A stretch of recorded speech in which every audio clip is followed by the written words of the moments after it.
Watching Bring Your Worth TV. My name is Damon Brown.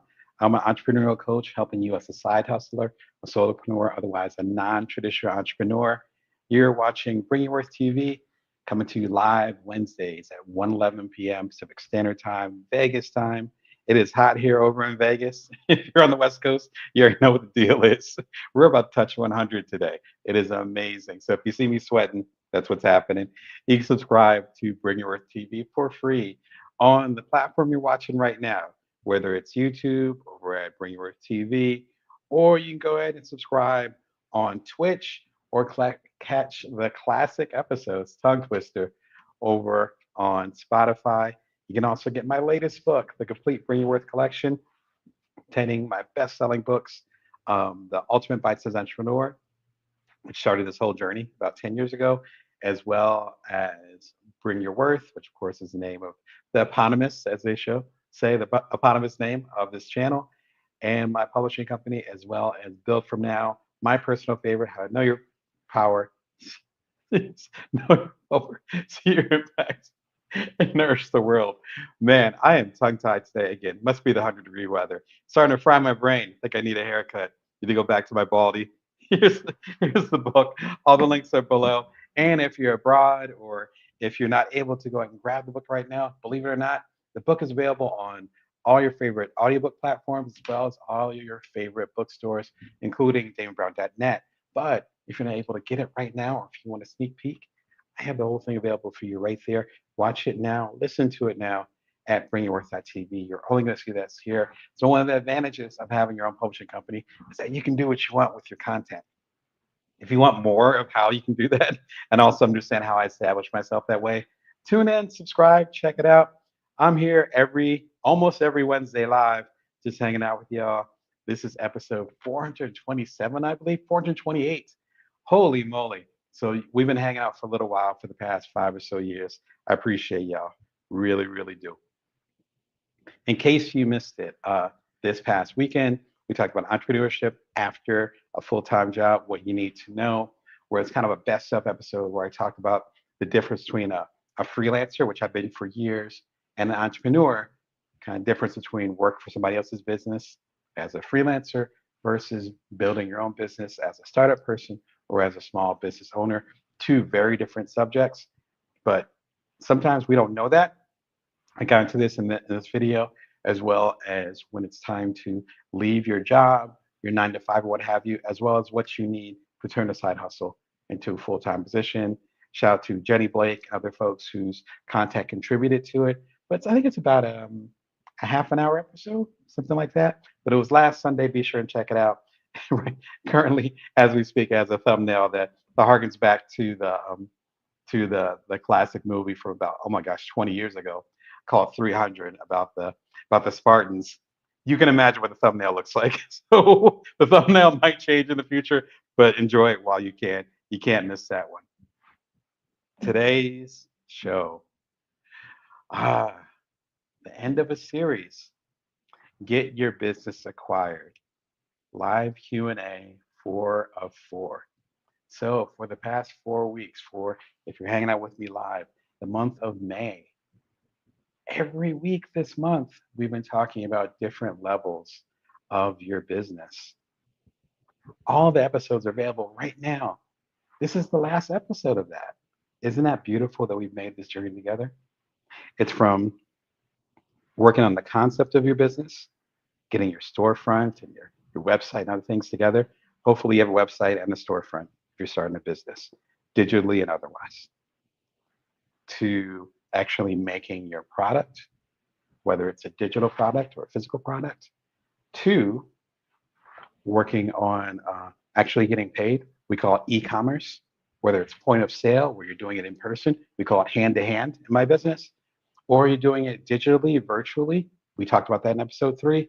And finally, with this episode, it's a natural conclusion. You're ready to sell your business. I sold my business about, oh my gosh, going on 10 years ago. It was a wonderful and intense experience. We're going to talk about that more. We're going to talk about how to know when you're ready to sell your business, when it's time to exit, how to set yourself up for an exit, to leave your business, to sell it, or what have you. And then finally, what are the mechanics, the technicals about? See me doing my fingers. Hopefully, you're getting paid if your business is getting acquired, or there might be different ways that you can handle it. What are the technicals of it? I am not a lawyer, but I've been through having my business purchased, my major business 10 years ago, and I've sold off other things. And we're going to talk about some of the behind the curtains and some of the things that you might not know about that. So be sure to check out the whole series. This is the final one, but it's not too late to catch up the other ones. There's a whole playlist waiting for you at the link right below. This whole thing is sponsored to you by Shortform. Thank you, Shortform, your ultimate book reader companion. I rock with Shortform. This is episode 400 plus. So if you've been watching for a while, I've been rocking with Shortform for at least a year, probably longer than that. It's summertime. My kids are out of school. They get out of school early here in Las Vegas. So it's like yeah, my brain is on them. All right. Book form. Short form is great for two different reasons. Number one, if you're a bibliophile, which is a fancy word for being a lover of books or a book addict like myself, then it gives you the opportunity to, number one, learn about books that you're really curious about and do a deep dive. And then, second of all, quickly access information from the books you already have and learn more about the books that are already on your shelf. The first one is I want to go a little bit deeper. I want to learn a little bit more. Ah, Mel Robbins, the let them theory. Mel Robbins is a very popular public speaker. We never crossed on the circuit or anything like that. She's definitely, definitely on a different level, extremely popular. But talking about psychology and a little bit of emotional intelligence from the trauma and other challenges that she's been through as a female business owner, as well as through her personal things. This is her latest book, so you can click on this, and then you have a summary of the latest book. You can go and buy the book. There should be links right below. There's a quick summary, and then you go and start reading. And there you go, quick summary. So if I'm curious about Mel Robbins' latest book, I'm like, oh, I think I'm interested in this. It's a one pager, bet. And then it goes from there, right? Then you can go ahead and get into the actual book where it gets into the chapters. And it gives really tight but detailed summaries of the chapters. So again, if I'm curious about this, and I'm like, maybe I'll grab Mel Robbins' book. Let's go even further though. So let's say I'm a big Mel Robbins fan. And I like her stuff, but I'm not a big fan. But let's say I am a big fan.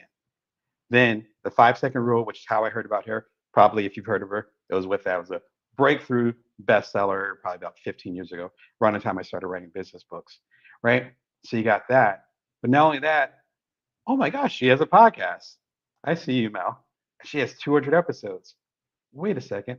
And there she is on other people's conversations, including a special thing that she did with short form, an author spotlight. So if I already had, like, shout out to Stephen Pressfield, shout out to Seth Godin, like folks that I got to know a little bit personally or at least have worked with, they're covering my shelves. Chris Gillenbaugh, I can keep going.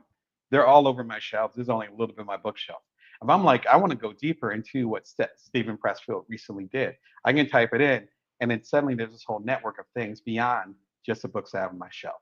So it's powerful not just for authors and books that you're not familiar with, which might feel like the natural way to use it, but you can also use it if you're like myself, you do the deep dives, you can learn more about the content you're already into. I have a special deal with them. Shout out to Short Form, where they are sponsoring this podcast, and they have a special thing where it's a free trial. I know some of y'all have already signed up for it. I hope you're enjoying it as much as I think you will. And then if you go for, I believe it's the annual one as of our live conversation right now, you get 20% off. It's worth it. That's all I got to say. But it's also worth it because they care enough about you to go and sponsor the program so that I can go and give you information as far as this series, as well as specifically today, exiting with your business. You know, let's get some big goals. Let's put some numbers on the board, as they say. No Glengarry, Glen Ross, not in that way, but numbers on the board as far as making an impact. There's different metrics we can use. We don't need leads for that. Shout out to Short Form for your generous support of Bring Your Worth. So today, excuse me, I feel very official now. So today we're talking about getting your business acquired, exit. And so when it comes to exiting, getting your business acquired, that means that someone is going to trade you for your business. That trade could be in a bunch of shares. Let's say Microsoft wants to buy your business. They might say, okay, we'll give you 1 million shares of Microsoft. Probably a pretty good deal, right? Or they'll go ahead and say, here's $100,000 for your business, all the assets included in it, et cetera. That's being acquired or that's exiting. So I've had to exit with my business Cuddler about 10 years ago. Me and my two co-founders exit with the business. That's what it means to get acquired, to sell your company, or to exit. Don't get it mixed up with selling, because you're going to be selling things because you have a business. When people say that they've sold their company, it doesn't mean that they're selling a lot of products or widgets. What it means is that they actually do not own their company anymore. That's a whole different kind of conversation. And so that changes the dynamic a little bit. Excuse me. I talked about that quite a bit today in the newsletter. It was a meeting newsletter. I would recommend, because I have a weekly newsletter, joindamon.me. A lot of y'all have subscribed. I appreciate it. It's for free. You can subscribe right now. It comes out every Wednesday, just like this show. And sometimes I'll have a newsletter where it's like, hey, let's have a conversation about this, or this is an observation, or there's a new product coming out or service or idea. It's a good way to kind of stay connected within the Bring Your Worth community, which I appreciate, y'all. There's other newsletters where it's like a chapter of a book, or it's a level of depth there that I don't or you cannot get elsewhere. That I'm not going to do a show about. That you know what I mean. You're not getting anywhere else. You're not going to see it. I'm barely on social media. You're not going to see it on a social media post. It's that deep. This is one of those ones, as they say. Today's newsletter, I'd highly recommend it. If you're watching the program right now, read the newsletter. When to exit the business. If you have something that you love, a favorite band, you can see a little bit of a John Coltrane and Miles Davis right above my big head. If you have a book series, if you have a TV series, any work of art, let's call it that, any work of art, a video game series. If you guys really know me, you know I used to be a video game guy. Shout out to Playboy as well as Electronic Gaming Monthly. Um, you know, there's times when the parlance now is when things jump the shark, when things are done. It's when things are over. And you have your favorite book series, and it's perfect until it gets to the last book and everything falls apart. But only if they stopped just a book ahead. That movie or that TV program, at the first hour was fantastic. In the last 15 minutes, it doesn't work. If only they ended sooner. We deal with that all the time. The challenge, as I talked about in the newsletter, is that no one's going to tell us when it's over. No one's going to tap you on the back and be like, all right, time to hang it up, Sam. I wish I had a, a football helmet. It's time to hang it up. Take that jersey off. Time to hang it out. Shout out to my basketball fans. You know what I'm talking about. Time to hang up the jersey. It's you're good. That number's getting retired, hopefully. No one's going to do that, because when it comes to entrepreneurship, when it comes to being a side hustler, when it comes to being a solopreneur, cases where you don't have another founder, it's just you and maybe some employees. That's it. No one, unless you have good mentorship, and even that has its limitations. Even if you have a coach like myself, I coach hundreds of y'all. Even I have limitations. Only you know when it's time to hang it up. You know when it's time to exit. The newsletter today and the conversation today with this episode is about finding the emotional intelligence to know when to hang it up. And the second part is to make sure you have the system in place so you can hang it up, that you actually have the system in place to quit. That's the whole thing. You could say, yeah, I'm done. Your bank account might be saying, are you though? Your customers might be like, you need to do a little bit more. Your life path might be like, hey, you haven't fulfilled your goal. You you might be done, but the path, the future is not done with you. So you have to have the confidence and the awareness to let it go. Because the opposite is true as well. When the path is done, when the battle is won, I promise I'm not going to rhyme. But when it gets into those situations, we have to say goodbye to our darlings. Doing a kind version of what all of us have learned. If you're in any type of writing class, you know what I'm trying to say. You have to let go of your darlings. You have to let go of your favorites. You have to bid them adieu with peace. Because if you end up staying in a business, whether you're an entrepreneur working within a system, or you're an entrepreneur like myself, where you're doing things independently, you staying in a system or staying in a business that you shouldn't be in anymore, and you're doing it for the paycheck, just the paycheck, nothing wrong with paychecks, but you're doing it just for the paycheck, you're doing it just because your ego doesn't have another identity. You can't see yourself as a founder anymore. You can't see yourself and you think you have no worth because you don't have the title anymore. What kind of service is that given to the world? How do you think you're going to serve your customers? How do you think the people that you're serving, your communities, you think they're not going to see that? That you're not going to feel it? I'm really into food. And so when I'm traveling with my family or with my friends or solo travel all the time, I know that the best way to understand culture is through the food.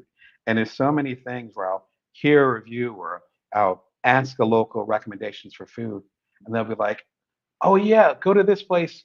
Wait, no, don't don't go there. That's right. They were hidden. They were amazing about a year ago, up until about a year ago. And a year ago, it's not hidden like it used to. They're not given the portions they used to. It's just not the same vibe. Have you heard that before? How do we get there? We get there because the founder, the creator, the leader, their heart is not in it anymore. Whatever they're trying to serve, the customer doesn't want it anymore. And first, it begins as word of mouth, and then it eventually becomes their legacy, to be frank. As we're talking right now, there's folks right now whose legacy is being torn to shreds.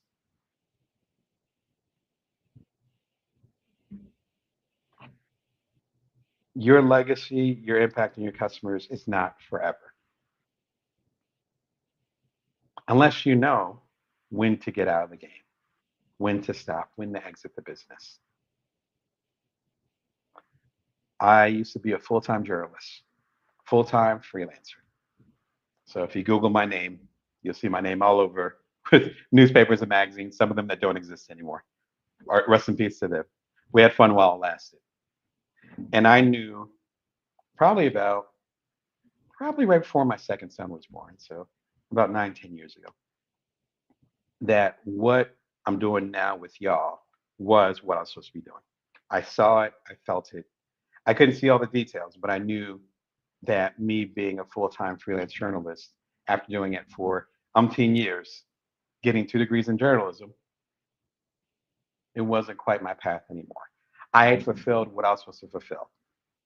If I kept going on that path, it would be the service to the places and publications that I wrote for, excuse me, and doing it full time because my heart wasn't in it. And it would also be a disservice to myself because if I didn't let go of journalism a little bit, still do freelancing. Shout out to Inc. Magazine. Shout out to, you'll catch me in Costco Magazine. I have a semi regular column in there. You can catch me all over the place, but that's not how I make my main living. If I hadn't let that go, if I didn't exit that business in a proverbial or in some cases a literal sense, then there would be no Bring Your Worth books. There would be, this wouldn't exist because I'd be busy doing something else. I wouldn't be talking to y'all. This is episode 428 right now. We wouldn't be hanging out because I would be on some path that, frankly, it ended years ago, but I'd be too stubborn to stick to it. You have to know when to exit the business. Definitely go and read the newsletter. We're going to talk about that more today.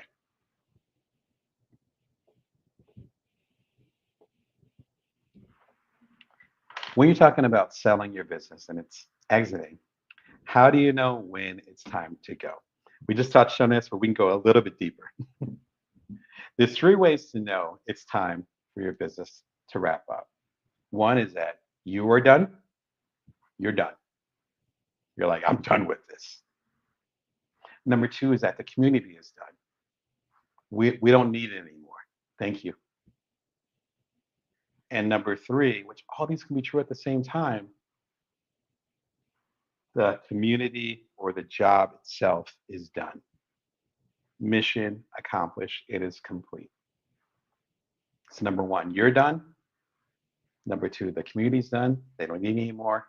Number three, the job is done. You already completed the mission. When we had launched Cuddler um, several years ago, and it was me and my two co-founders, um, Charlie Williams and Jeff Kulak. Shout out to y'all. Hope you're doing wonderful. And I had joined as a third co-founder. We launched that summer of 2014, late summer, early fall. Within a week, we had 100,000 users and 10,000 folks that had completed a cuddle. So it's called Cuddler, which connected people for hugs. So at the time, we have to go back a little bit. There was Tinder and Grinder. They still exist, but they're kind of shells of what they used to be. And we decided to do a platonic version of that. It was a fantastic ride. We launched it, immediately took off. We're in the New York Post, which is getting ribbed, which is funny because actually it was a freelancer for the New York Post before. I was like, guys, why are you stabbing me in the back? But the the peak was between us being on the late night talk shows. If you Google search on Cuddler, Cuddlr, you'll see all the media that came out of it. But the peak was actually when we're on the cover of the Wall Street Journal about starting a cuddle economy. Again, you can learn about that at the newsletter at joindamon.me on when it's time to exit the business, today's newsletter. With that, we hit 250,000 downloads and a high number of users and engagement. And it was a moment shortly after Valentine's Day that following year, so several weeks after, where I was one of the early morning meetings. At the time, my eldest son was 10 months old, and I was the main one at home. And my partner at the time was actually had a traditional job, so it's just me and him. So I had to wake up super early to go ahead and spend time um, doing the meetings and so forth. And had the early morning meeting with one of my co-founders, Charlie, and looked up. I looked him dead in the eye, and vice versa on Zoom or whatever we're using, probably Skype. It was before Zoom was hidden, and I was like, I think we're done. And he was like, Yeah, I think we did what we're supposed to do. The job was done. That's a case of you have to be really careful because sometimes when we go and do our business statements, where I've spoken at accelerators, I have good friends that run accelerators and or have been in accelerators. So I know how it works. You have the startup weekends and all that stuff, particularly now they're so popular. Shout out to all y'all. I won't even start to name y'all because I don't want to miss anybody. But y'all in the Carolinas, y'all down in Atlanta, you know who you are. I love y'all. When when we're mentored, or in my case, I've been a mentor, mentoring or coaching someone, we're like, well, what's your mission statement? What's your why? And it usually ends up being really freaking big. I want to make sure that every single kid in the world is literate. That's an amazing statement.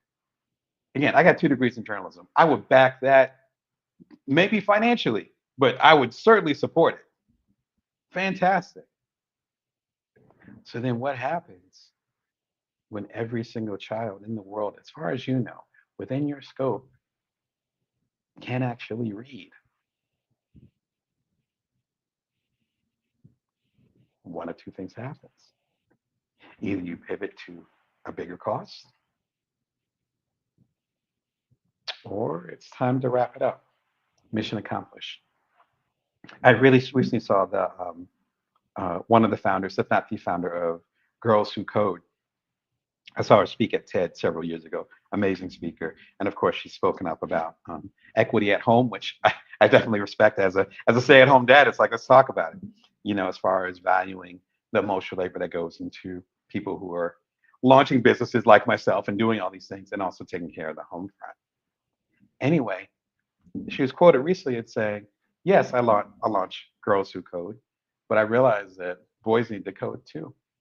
They were kind of lost in the sauce, as they say." That's a perfect example. I know a lot of women who code, and even some girls who code. Shout out to y'all. But boys who code, when I was growing up, see the gray hair, I'm middle aged. There was a lot of boys that coded, and some girls, but mostly boys. Now we're kind of dealing with the opposite thing. So even in her scope, and I think she's moved on. She might have sold it, but I know there's another woman at the helm who's killing it, who's doing great. But even she, as a former founder, is like having that perspective. So number one, the job could be completed. Number two, you could be done. You could be done. You're like, all right, I'm tired of doing this. Now we talk about in recent years like quiet quitting and I'll move on to this and that, and then fine. If it's on a personal level and you're within a job environment, okay. Then I've done other shows about that. It's Bring Your Worth TV. You can do a search on that. Bring Your Worth TV. There's plenty of episodes about how to leave your job and when to quit. But sometimes you're done and it's actually your baby. You're the you're the masthead, not figurehead, but you're the masthead. You are representing that. If I decided to stop doing Bring Your Worth TV, and I'm the only one that appears on Bring Your Worth TV, there's some tough decisions to make. Maybe not so tough, but definitely a decision to make. So it's not a matter of your heart being in it every single day, but do you feel like that you personally either accomplished what you meant to accomplish, or you personally aren't invested anymore? Like the proverbial, and I talked about this earlier in the episode, like the proverbial restaurant where a local's like, oh yeah, that place used to be amazing. But then something happened a few years ago and it's not hitting like it used to. I wouldn't go over there.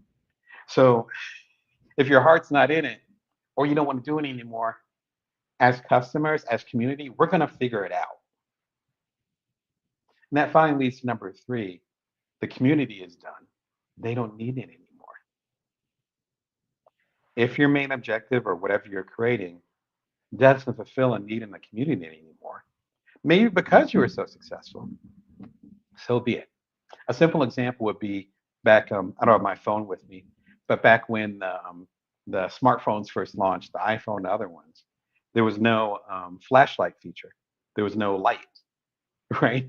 Talking first generation, I was in line for the first iPhone back in, what was that, 2007, I think? I think it's 2007. Yeah, it's 2007. I was in line up in Palo Alto, saw Steve Jobs come in, like that kind of thing. I remember having that brick of a phone that cost umpteen dollars. I think it was $500. Barely had a cell plan and barely any reception. And it had no flashlight feature. When the App Store launched about a year and a half later, and at that time I lived in San Francisco. Remember when the App Store launched? One of the first apps was an app that you can get that put a flashlight on your phone. And I think it might have cost $1 or $2. Best selling app for probably a year until obviously the iPhone 2 or the iPhone 3, where they had the flashlight built in. Do you think that community that was paying $1 or $2 for this flashlight, you think they were still buying the flashlight? No. Suddenly they weren't on the charts anymore, unless you happen to have an older iPhone that didn't have one. But then that's a natural atrophy. That's a natural attrition. They both work, but you hear what I'm trying to say. A natural attrition. The community doesn't need it anymore. It's like, dude, we don't need a flashlight anymore. Why would I pay $2 for this when I get it with my already expensive phone? So sometimes the community moves on, and it's time to exit. And it's like this business does not make any sense anymore. As I talked about in today's newsletter at joindamon.me, again, when it's time to exit the business, it's important that we're honest with ourselves as far as when the job is done, mission accomplished. When we are done, our heart, our soul, our mind, even our skill level isn't in it anymore. Or lastly, when the community is done, as in we don't need it anymore. Not from a place of hate or that they don't like you anymore or your product, just they don't need it anymore. We end up selling Cutler, and at the same time, we sold it a few years before the pandemic hit. Can you imagine people being excited to cuddle while we're in the midst of the pandemic? Now it's a different discussion. Sometimes the community doesn't need it anymore. Sometimes the mission is accomplished. Sometimes you don't need to do it anymore. The more honest you are with that, the clearer it'll be to listen to your intuition to know when to get out of your business. If we're talking business, we we got to talk about lawyers. We have to. We have to. As they say, somebody without a lawyer or some type of legal representation has a fool for a client. I'm being really kind, so I'm trying to keep it PG-13, just in case my kids watch this later. Do you hear what I'm saying? That saying's a saying for a reason. There's very few situations that I've been in where I haven't gotten some type of advice, particularly in situations that I don't know anything about. LegalZoom, I've used them. They are great. I've used them personally. I've used them to help get this stuff to you. So I can say there's some steps along that way where without LegalZoom, the show will be looking a little bit different right now. They got you covered. And let me go ahead and hop on and so you can see what they got going on. So when I say they got you covered, I mean it. Listen, we'll allow cookies. I swear the cookies are killing me today. Hope you can see it. And not the good kind. All right. Start my business, run my business. Hey, sounds like our series. Protect my brand. Create my will and trust. Hey, got to make sure your stuff is tight. Get attorney guidance and customize legal contracts. Break it down, et cetera, et cetera. And then let's hop to the good stuff. Business. All right. LLC. Shout out to Two Chains and Larry June. If you know, you know. LLCs, corporations, which are a little bit bigger. A lot of people that I coach are not doing corporations, but are closer to LLCs or DBAs or sole proprietorships. DBAs and sole proprietorships are closer to you're doing an independent hustle and you make sure that you have some type of structure in place so that you can do a better time with your taxes, maybe, and things of that nature. That's one. The LLC is like a step above that, where you're able to have a little bit more distance. But that means you also have separate taxes as well as special fees that are related to that LLC. So it's like a separate entity. And corporation is kind of like big time, where it's like, all right, S corp will be slightly different, but usually C corp corporation, it's like you have employees, capital E. You have an HR department, like you're usually on that level. It's a different type of thing. And as far as trademark, copyright, and so forth, these are things that you want to get into play. The reason I bring this up here is not just because this will help you as far as exiting and understanding your company. It also is the foundational things, as we talked about earlier in the series. It's part of the foundational thing when you start the company. We'll talk about that in the next segment. When you start the company, then you're planting the seeds for your exit. Doesn't matter if you're going to sell or not, but you're planting the seeds for that exit. The more you set up that foundation, the easier you can handle any transition that comes through. Special deal with LegalZoom, so you guys will get a discount if you end up getting it through me. Check them out. I think they have their own recent coupons too that have been spectacular. I'm a coupon guy, so use the coupons. Do your thing. It's a beautiful thing. Okay. LegalZoom is a great place to start, particularly if you don't have your own lawyer. I have a couple lawyers that I work with. One in particular, you know who you are. I appreciate you. But if you're not in that position, that's cool too. And LegalZoom can do that, what I would call the a la carte service, not service, service. My favorite episode that I've been highlighting throughout this particular series is get better contracts and protect your intellectual property rights. Such a key part of it to understand your contracts as well as understand what intellectual property is. We highlighted this. I never know the past tense of this. We highlighted it. Oh, we'll do that. We highlighted it in recent episodes. This takes that episode as well as other episodes. Be sure and check it out. It's a nice comprehensive guide, and hopefully it'll get you to where you need to be. If you can probably tell, I am not a lawyer, but I work with contracts a lot, and I know how to CUIA, hopefully in a way that is that is helpful to y'all, and hopefully in the long term will be helpful to my business. So what about y'all? Are you working with a business now that you feel like it's time to wrap it up? Are you confused? Are you not sure if it's you that are done, if it's the business that's done, or if it's the community that doesn't want anymore? Jump in the comments. Let me know. I'm curious about that. Again, I've been in your situation. If not in your exact situation, some similar stuff. And there's no clear cut answer to that.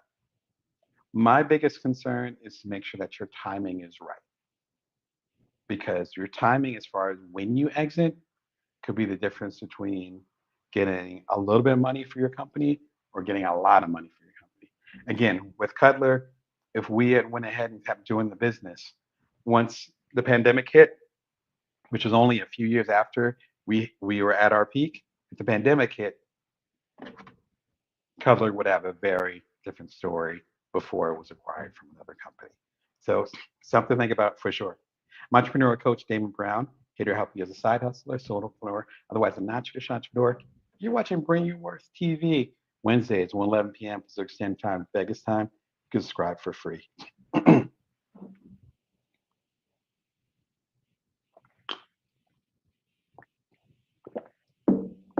Sorry, that 100 degrees is hitting.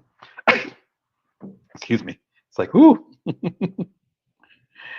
Folks talking about it's not summertime till much later. I'm like, no. In Vegas, it is summertime right now. We actually have a heat advisory, so you guys are lucky I got my jacket on today. Trying to dress nice for y'all. How do you set up to exit? Such an important question, because when when we're like, okay, we're done, we want to go ahead and exit. We want to sell the company and all that stuff.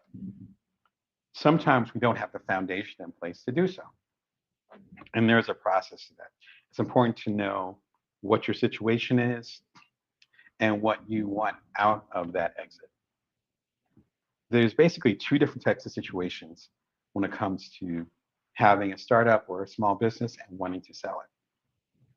First situation is venture backed or VC backed. VC, or in a lighter sense, investors. You might just have personal investors. You come up with certain parameters where you say, hey, I'll give you 40% of the company if you give me $500,000. And that'll keep the company running. And then you'll always be an owner of the company. I'll just own my 60% as a founder or founders, whatever. You have the 40% for this $500,000 is $500,000. And if and when this company ends up being sold, then you'll get an appropriate piece of that. You know, some of my closest friends are VCs. It's way more complicated than that. That's the basic idea of it.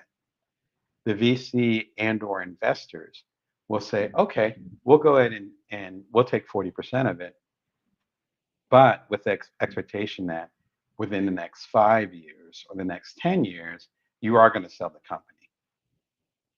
And it's going to be at a multiple of whatever it's valued at now.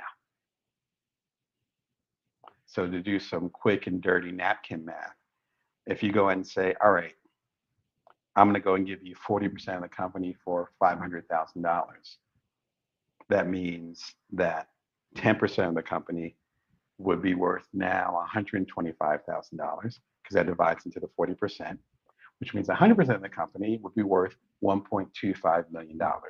So that means your company, if you take this investment money, 40% of the company you're giving to the investor for that $500,000, now your company is technically worth $1.25 million.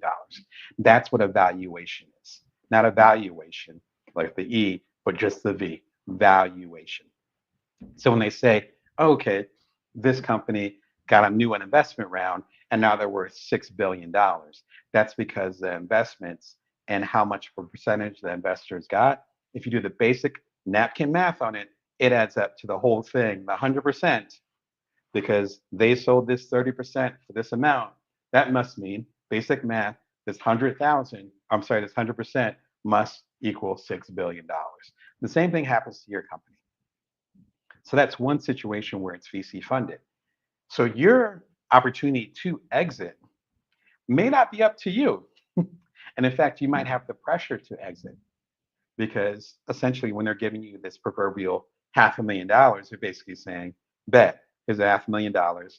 The Silicon Valley standard, back when I lived in Silicon Valley, the standard was a 10x. That's why you hear about 10x all the time. 10 with an X, 10 times, right? Just like basic algebra. They're basically saying, we're going to go and give you this $500,000 for 40% of your company. Within 5 years, we expect you to turn our $500,000 investment times 10, 10x, into $5 million. That's why you see the pressure to growth. That's why you have questions as far as we got this money. How can we stretch as much as possible? How can we rocket ship this so it can grow as much as possible? That's why you see this. That's where the energy comes from. So if you're in a VC-backed situation, that means that you probably have board members and or an entire board. There's a lot going on where there's other people that you're going to have to, frankly, answer to.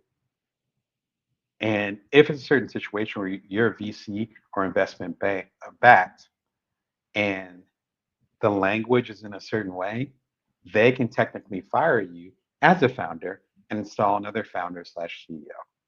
You can just do a quick Google search, happens all the time. Remember, Steve Jobs got fired from Apple. Keep that in mind. If you didn't know that, now you know. I was a kid at the time. You might have been a kid, or maybe even not born at the time, but in the early to mid 80s, Steve Jobs got fired from Apple, even though it was him and Steve Wozniak at the time who were the two founders. They were investor backed and they had a board. So he wanted the company to go in a certain direction. They're like, no, I don't think so. And of course, they hired him back. But a lot of fairy tales, as I'm saying, like a lot of stories don't turn out as fairy tales like that. So if you're VC funded or VC backed, then setting up for an exit might not be your blueprint. It might actually be the blueprint or a collaborative, at minimum, blueprint with the people that have invested in you. So that's one situation. The second situation is to be self-funded, or an old school way to say it, bootstrap. That's the case of what we did with Cuddler. I've done two startups. One was So Quotable, which was super small, but it got me onto the TED stage, second stage the first time. And then the year after that, I joined Charlie and Jeff, as I mentioned in the previous segments, for our app Cuddler. And then we ended up getting acquired. We ended up exiting. And both of those were bootstrapped. Bootstrapped means that aside from what they would call like a friend and family round, or maybe some personal loans, personal as in maybe a credit card or two, that kind of thing, that's not uncommon, would not recommend. If this was a Yelp review, not recommend, but it does happen. All of that is from personal investment. There is no firm up in Silicon Valley or no outside investors who are like, oh yeah, I want a piece of the company. None of that is happening. So it was a matter of me and at the time the most active co-founder, Charlie, looking each other in the eye and being like, yeah, I think we're done with this. And then Jeff was cool with that because he was already like, yeah, that's fine. I think it's time for to wrap it up. And then for the process that we went through from when we started to get open as far as us winding things down to the offers to purchase us to when we finalized the deal, I think that was in July. So it's probably a 3 or 4 month period. With that period of time, we didn't have to check in with anybody. Like me looking at him and us saying the exact same thing. That was the check in because we are just investing our own money and our own time, our own resources. So then when we realized that the culture was going in a different direction, I'm a culture guy, so I was definitely vocal about that. And then realized that we had accomplished our mission. Again, if you go to the previous segment, we're talking about what are the reasons why you would exit. You're done, the job is done, or the community is done. The community was great. And we could have kept going. I was about to have my second kid, so I was pretty stretched out. I think Charlie was going to have his first shortly after that. So we both had other stuff going on. But that middle one, the job was done. It's like, all right. As I mentioned in again today's newsletter at joindamon.me about when to exit the business. We were in the cover of the Wall Street Journal and we had 250,000 users. It's like, all right, we already changed the culture. And I talk about this extensively in the complete Bring Your Worth collection and in the books throughout that series. But the basic idea is that we want to impact the culture in a certain way. On the markers and metrics that we already did that. So it's like, okay, now what? Like, okay, it sounds like a good time to wrap it up. And so having that level of honesty, I think was really important. But that was also the positive about bootstrapping, is that when it was time to go, we just looked at each other and were like, well, it's time for us to go. Now I know founders and I know other folks, obviously from a lot of founders that I've coached, but also those that I've peers and people I've met at 10 and have just had a drink with, whatever, where they were ready to go and you know their VC backed board was like, no, you're not going to go anywhere. You better figure it out. We'll get you a therapist, but work it out. Get you a therapist, as my favorite shirt says. But they're like, you better figure it out. Like, this company's not going anywhere. Now, if you want to go, then maybe we can make some decisions, but we're not going to shut down the company because that choice isn't always up to you when you have the backing. So yes, it was really tough for us to make $1 or 15 cents and doing the all-nighters and all those other things in regards to that. But the challenge about that is that we had an opportunity to actually do things in ways that made sense. And we could do it on our own journey, which hits different. And that feels differently than having some other people dictate.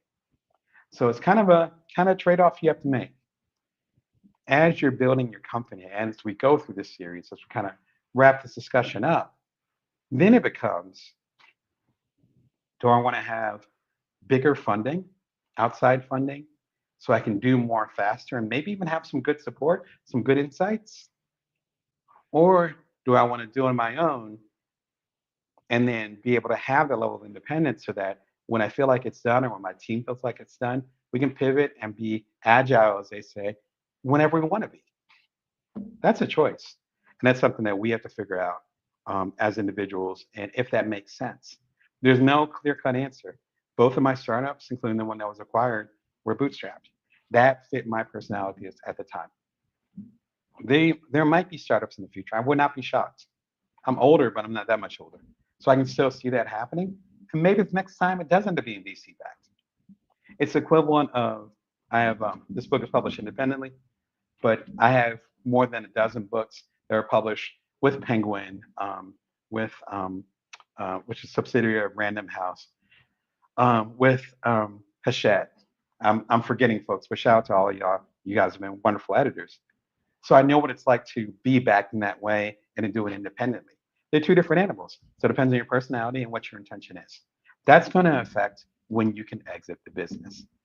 So you're not going to be, even if you do it independently, you're not going to be the lone ranger. You have to factor in all these different parts. But if you get the VC backing or get the investors, it's a whole different level.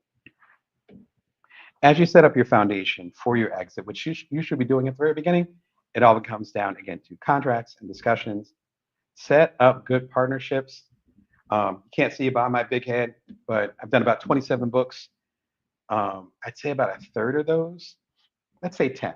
10 of those books have been co-authorships. So I've worked with an expert or I've been the expert and then I've worked with somebody else, or we've both been experts. Shout out to Jeanette with the book, the Passive Writer. Again, all the links are below, or you can go and do a search for the Passive Writer. And so in those situations, it's figuring out the dynamics. Now, it's just not the personal dynamics as far as how we get along, but also the dynamics as far as what are the splits, as they say in the music business. So when a royalty check comes, who's getting what? Is it 50-50? Did I do more of the work? Did you do more of the work? Am I more the expert? Are you more the expert? Who's going to actually do the promotion for it? I have my own publishing company with Bringing Worth Publishing. Am I going to publish it myself, or is it going to be an independent entity? There's a wonderful TED Talk that I saw recently with Yancey Strickler. If you go to bringingworth.tv and just do a search on Yancey Strickler, you'll find it. I was just at the TED conference. He was talking about a whole new platform, whole new designation called A Corp. So I was talking about that with LegalZoom earlier in the episode. And that would allow us to do splits, but in the very corporate entity sense. So there's all kinds of things you can do. This episode is a great way to start with that. Be sure and check it out. And then Brad Feld, a good friend of actually good friends of mine. I've never met Brad, but Brad, I look forward to meeting you in the future. Fantastic book called Venture Deals. It gets into all the spaghetti I was talking about earlier. Again, I'm not a lawyer, but I love legal stuff. Brad Feld is actually a well-known and respected VC. Again, he's good friends with my friend, so I consider him a friend too. And his book is legit awesome. Not too complicated. If you're wading to the waters and you're like, hey, what I'm trying to do, I might not have enough money in my savings or enough support to actually accomplish it. I'm going to need some VC backing. Or what I'm trying to do is so vast that I'm not going to be able to bootstrap this. I'm not going to be able to do it on my own with myself and or my co-founders and my employees. Read this book. Even if you are have been a serial bootstrapper as I have been, I guess I cut myself that, done it a few times, read the book. Because then you at least will understand terminology. Remember, I haven't gotten a dime of venture backing before, but I know the terminology, I know the lingo, I know enough to make sure that whatever situation I get in next, that I won't be in over my head. So if I'm super independent and I know these things from Brad Feld's book as well as some other books that I've read, another book I've read, which I'm going to recommend at the end of the show, then you definitely should be on board on that. So how are you setting up for your exit?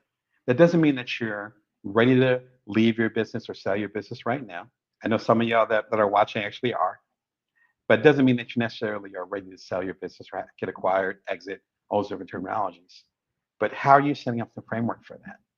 Particularly if you're bootstrapping, do you have a contract set with your co-founders and or your employees or the people that you're hiring? If you end up selling the company, are they expecting a piece of it? Have you guys figured out how you're going to divide the pie? That's something that we ended up doing with Cutler relatively early on, and I'll talk about that a little bit in the next segment, is having that discussion as far as how the pieces would be split up. Have you had those conversations? Are you afraid to have those conversations? Let me know in the comments. I'd love to know, and maybe there's some insight that I can share or that the rest of the community can share that can help you get those details that will put you at ease. Because like any other partnership, it's better to work that stuff out early than to be going out the door and then there's some details you forgot. That is not a good feeling.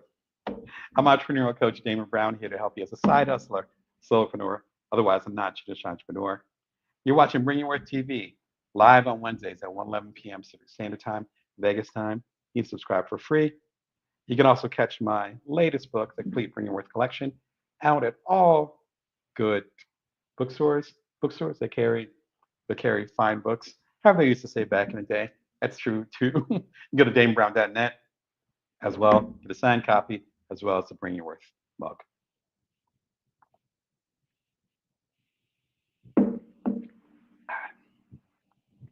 Forgive my water drinking, but man, like I said, it's about 100 degrees here in Vegas. Lucky you don't see any sweat yet, but I'm sure you'll see some by the end of the show. How do you sell your company? The nitty gritty. You're like, yes, I went ahead and I know it's time to leave because the job is done, mission accomplished, the community is done, they don't want it anymore. or I'm done, it's time to go. You're like, yep, it's time to wrap it up.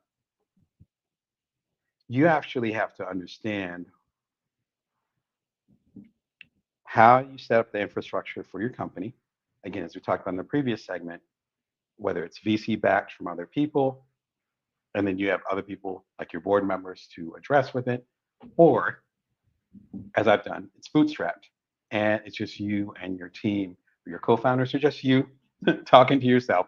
There's nothing wrong with talking to yourself, particularly since being a startup a startup leader slash founder, it could be a lonely journey. So if you're talking to yourself, that's fine. Whatever you need to do. And you're like, yeah, it's time to exit. It's time to wrap up the business. The first step is to figure out how you want to get it to someone or something that's going to own it. Do you want to get acquired by a bigger company? When me and my co-founder sold Cuddler, we actually sold it to a dating company, so it made sense in their portfolio. We created Cuddler, a platonic app that connected people for hugs. 250,000 users, excellent. They're like, great. So with our final decision, we were like, yes, this feels like the home for it. If you've already built a community with that business, with who you're selling it to, is that community compatible with it? Our app, our community was based on platonic connections. Who we sold it to was based on dating connections, but it was still based on connecting. So it made sense in their portfolio, which is why they wanted to acquire us and why we decided to move forward when we got offers or discussions with other companies as well. So number one, figuring out what environment slash company you want to get acquired by. That's going to change the conversation, right? That's one. Number two, what do you want for it? Do you want a bunch of stock? Because stock could be great. If you're acquired by Amazon 30 years ago and you got a handful of Amazon stock, you'd be up, I don't know, 2000x right now or some crazy number. Or it's a situation when their stock isn't looking so good. Stock meaning ownership in the company that's actually acquiring your company. So that means you could get the stock and sell it right away. Now, in the recommended books, including again Brad Feld's Venture Deals, they talk about how there's actually cliffs and other things like that that actually prevent you from quickly selling the stock. So if you're pressed up for money and you sell your company and all they give you is stock, you might not even be able to sell the stock until, in some cases, 5 years after the acquisition, right? So it gets a little bit more complicated. See, there you go. And so there's always opportunities. Thank you for that feedback. Yeah, there's always opportunities with that. So number one, you want to go ahead and understand what kind of company you want to get acquired by, what kind of organization. Secondly, you want to understand what you want for it. Do you want cold hard cash? Well, then what are you giving of value to them where they would give you cash versus giving you stock? Stock in general is a lot cheaper, not as far as value, but as far as opportunity to give it, you know? And so that ends up adding to it, right? And then so you end up working with, exactly, Carlos. So you end up working with like an MVP, and that's enough to go ahead and get your stuff to the next level. And maybe enough to get investors if that's the direction you want to go into. So one, who do you want to get acquired by? What kind of environment, what kind of culture? Does it match your culture? The second part is, what do you want them to give you?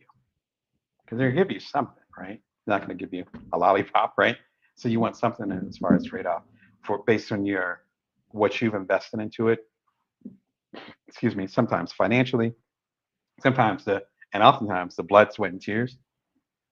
Again, as you'll read in the Bites as Entrepreneur, which is included in here in the complete Bring Your Worth collection, you know, all three of us co-founders, we gave a lot of our physical time into it.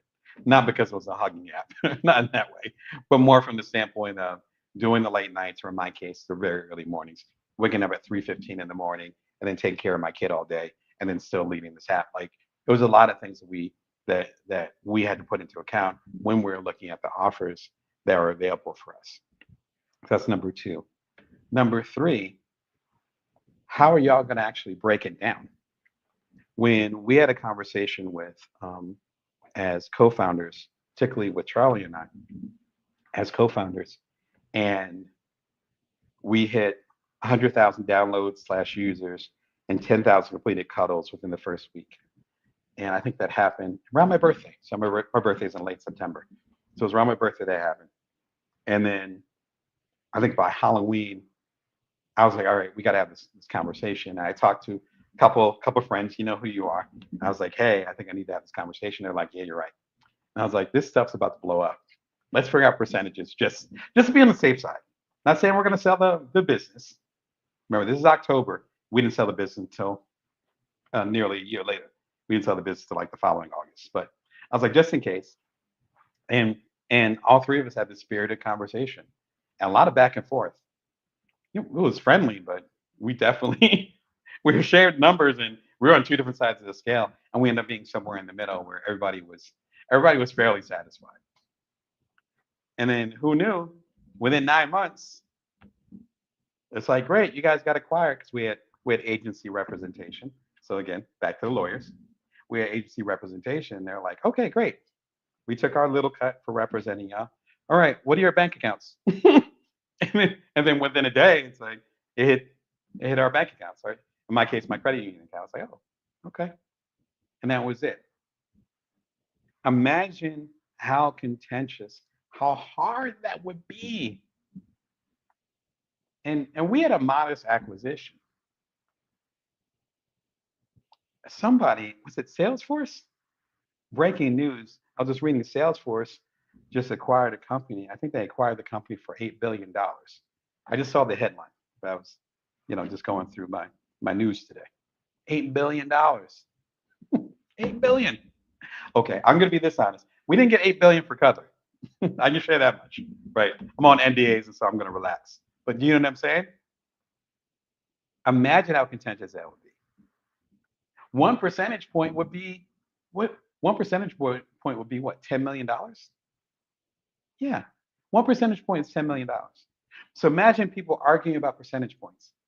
We already had a percentage points for the app, ownership of the app, the business around the app, locked in by, again, around Halloween here in the United States. Within 6 months, we were like, yeah, we're going to wrap this up. Within 9 months, folks are sending us checks. So as you're building your business, even ideally, if you're at the beginning of your business, hash it out now. Those numbers might change, just like anything else, just like a marriage, just like a co-partnership, just even like the relationship with your kids or the kids in your life. As they get older, it's going to change. Like the power dynamics change, the roles change, particularly when it comes to the startup world. There's things I was doing in the second half of our time leading Cuddler that I was not doing in our first half of leading Cuddler, and we only led it for about a year before we sold it. So the percentages had to reflect those roles that were coming in for me, and also the roles that were coming in for Charlie as well as for Jeff. It had to reflect those. That's why we had the back and forth. But we had the back and forth when it was safe. When you're selling your company, whomever's going to be acquiring you, they're going to need those numbers. At least in every case that I've been in, and every case that I've talked to with other people. So then slicing up and knowing, particularly if you have other founders, as well as if you have employees or people that work with you, and you sell your company, let's say for $1 million, you better get it straight with them as far as if they're getting a piece of it, if we're going to give them a bonus. And that leads to the very last big idea. You have to know what's expected of you after you sell your company. You have to know what's expected of you by the acquiring organization after you sell your company. When Instagram was sold 10 years ago, I forget the founders' names, but I can see their faces. They became VPs at Facebook, now known as Meta, but they became VPs at Facebook for X number of years. That was expected of them. And what was it, 2 billion, 3 billion? If you're in the comments, let me know if you happen to remember. But it's for a bit. I say let's say 2 billion for $2 billion. It wasn't like one guy's name was, I believe, Mike. So it's like Mike. I think it might have been Mike and Eric. It's like, all right, Mike. All right, Eric. Here's your $1 billion. There you go. All right, thank you. Mark Zuckerberg's giving him a handshake. It's like, all right, take care. Thank you for the product. No, they were expected to continue with that transition of Instagram becoming eventually part of Facebook, usually up to 5 years. Again, we talked about that with the book Venture Deals by Brad Feld. Again, an excellent resource, as well as other people I've talked to personally, and friends of mine that are VCs. If it's of a big stature, you're going to be expected to be part of that transition. So, as we talked about earlier in the episode, if you're actually done with doing this work and you're like, I'm going to go and get my check and I'm going to go and chill out in the Caribbean island somewhere. Or in my case, I'll be going retired somewhere in New Orleans. Shout out to my NOLA folks. No, no, you're not. The bigger the acquisition, the more you're expected to be involved in the transition of that. There's employees, there's technology. If it's a software such as Cutler, there's going to be an expectation of helping them through that. We had a little bit of that, but not that much. So then, is that how you want to wrap things up? There's nothing wrong with that, but it might not be as cut and dry as you think. So understand what you want from the people that are going to acquire you. Understand what they're going to give you. Like what are they thinking? How is that pie divided up? Figure that out now before it gets messy. And they might expect you to go out and get tea on as part of their company, as part of the acquisition, particularly if it's a large acquisition. Understand that before you start shopping it around. It's a really important part of the process. I can talk about it all day. Now I'm starting to sweat. You guys got me all excited here. This is my favorite subjects because I was lucky enough to have my company acquired, and I've been surrounded by people that have been on both sides of the table, as they say. They've acquired companies or VCs or what have you, and have been people that have gotten their companies acquired at scales much larger than mine. Hearing all these stories, I want to share them with you so that when you're in a situation where you have your Cuddler, you have your Instagram, then you're not going in there blind. Because, hopefully you have somebody on the inside. Hope I can be some of that for you. A cool platform that I heard about recently is called Flippa. That's how you pronounce it. It's not my Jersey accent, I promise. Flippa allows you to sell things, including your businesses. Yes, you have the basic stuff as far as like selling, what do you call it? Web domains? Domains. I don't know what domains are. Web domains. Fantastic. I've sold a web domain before, but it was before Flippa was invented. I don't think they were around. Talking about years ago. We did a transaction. It was cool, but it's like, how do you trust people with that? Luckily, I got my money and they got the platform that they wanted, etc. So then you could sell your YouTube channel, BringYourWorth.tv. Not interested in selling, but opportunity is there. Sell your Amazon platform, your Shopify store, as you see with the comments here, and your entire business. You get a free valuation. Back to the valuation. If you're watching an earlier episode, you know what I'm talking about. Again, get Brad Feld's book. And then there's brokers and people that will organize and help you sell what you're trying to do. So if you're in that position where you're like, hey, damn, I'm ready to get out now. It's my own business. I'm doing it out of my garage. I'm burnt out. I'm done. Or my community, it's done. Or I did the job I'm supposed to do. I want to get out of it. Again, the things we talked about in the previous segment, this is a great place to do it. They have a special deal with Bring Your Worth TV viewers. So if you want to check them out, it ends up supporting the channel as well as giving you a good discount for that. But check them out.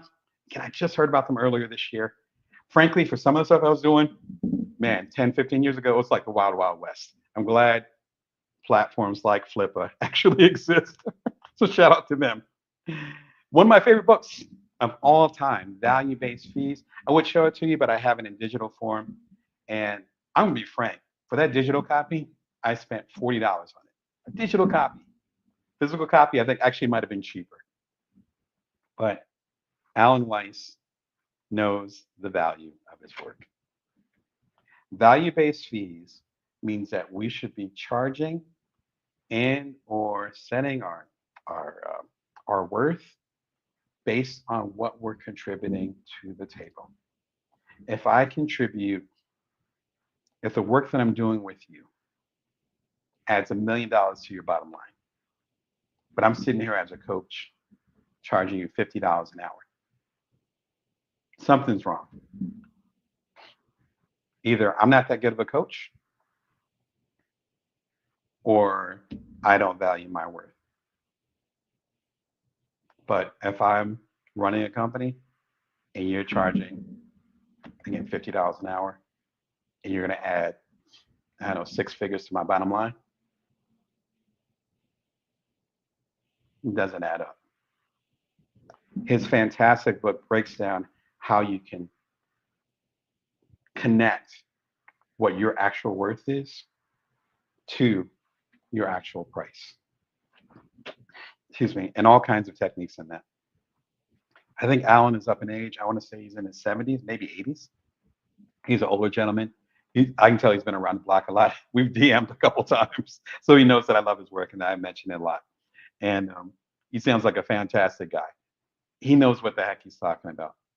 You know, as far as they talking about real people recognizing real people, I'm like, oh, you sold your companies. Oh, you speaking of flipping, you've been flipping stuff. Oh, I can tell.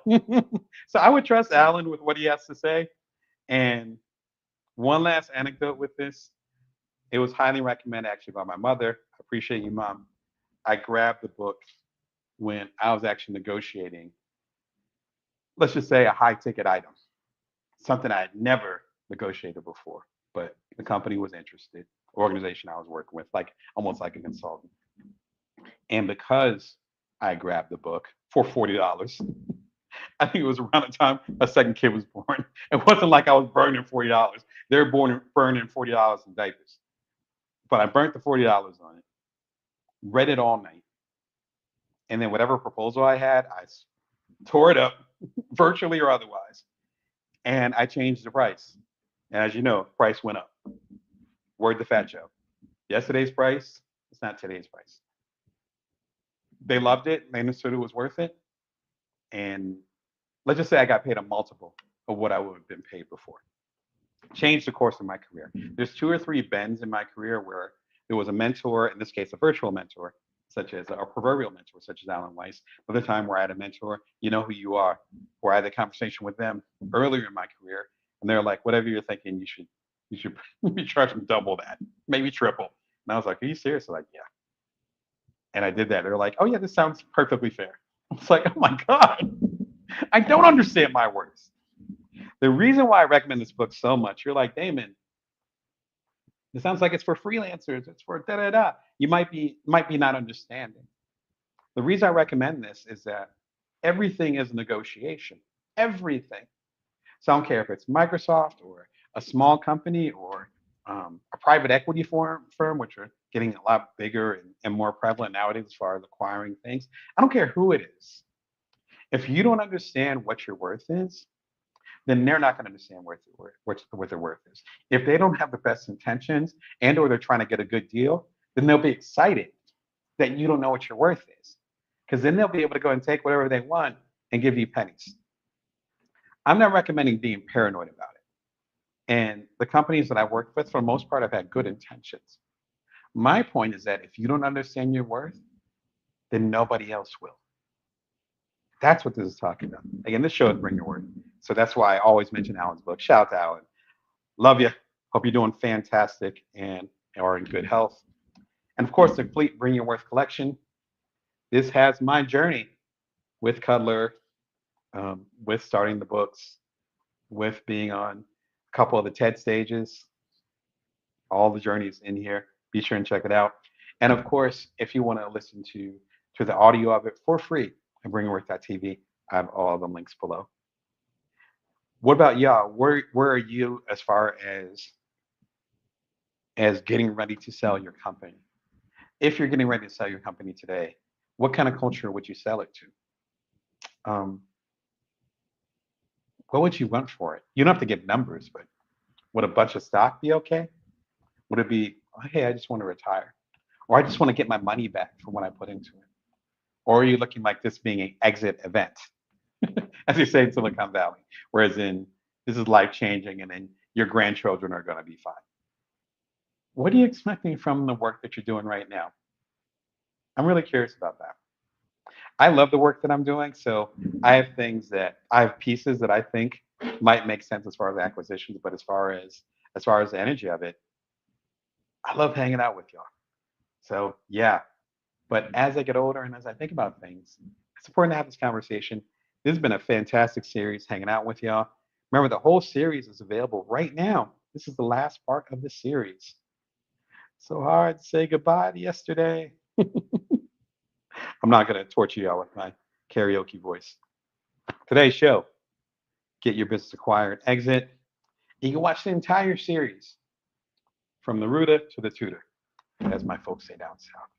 From the beginning, where we talk about how to create something, your storefront, your website, your details as far as getting it off the ground, to actually creating the object, where it's a product or a service, and places and organizations that can help you with that as far as apps and platforms. Then getting to e-commerce and point of sale, where you actually are exchanging money, whether online or in person, credit cards or cash, and the platforms that can help you with that. And of course, today, talking about how to sell your business. Thank you so much for hanging out for this series. I'll be back this coming Wednesday, live at 11 p.m. Pacific Standard Time, Vegas time. My name is David Brown, entrepreneurial coach. I'm here to help you as a side hustler, solopreneur, otherwise a non-traditional entrepreneur. You're watching Bring Your Worth TV live on Wednesdays at 11 p.m. Pacific Standard Time, Vegas time. You can subscribe for free. And that is the vibes of that. What I'll do with the end of the series, if you're watching the rerun, the complete Bring Your Worth collection will be available for you. And it should be popping up right in front of my big head. Much love to y'all. Best of luck with your business. If there's any way I can support, don't be a stranger. You reach out to me, DaveBrown.net, or in the comments below. Remember, you can always bring your worth. You can always build from now. And yeah, good luck building.